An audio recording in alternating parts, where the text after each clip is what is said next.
होत आहे।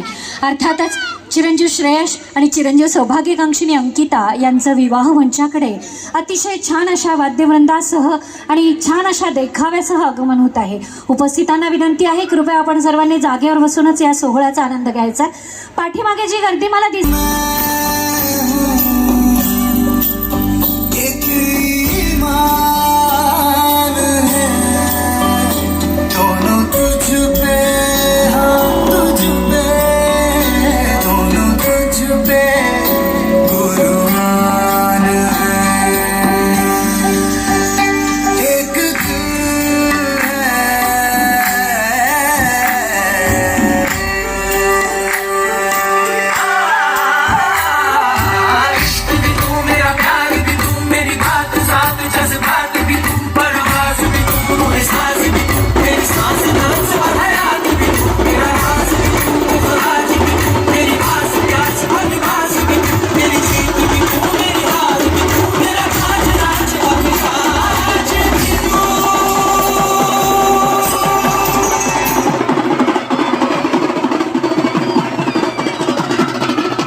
क्षणाची वाट पाहत होतो तो क्षण अवतीर्ण होतो आहे।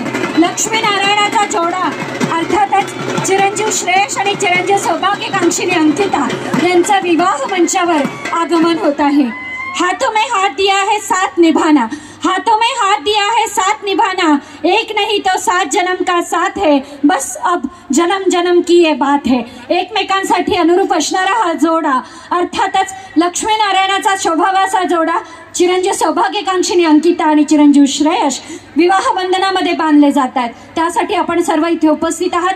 आज टिंगरे पाटील आणि कोंडे देशमुख कुटुंबियांकडून निवेदकांमार्फत आपणा सर्वांचाच नामोल्लेख झाला आहे, पण अनवधानाने जर कोणाचा नामोल्लेख राहिला असेल तर मी जावेद अख्तर यांच्या शब्दात सांगू इच्छिते, कोई किसी से चाह कर दूर नहीं होता, कोई किसी से चाह कर दूर नहीं होता, हर कोई हालातों से मजबूर होता है। हम तो बस इतना जानते हैं कि हर रिश्ता मोती और हर रिश्तेदार कोहिनूर होता है।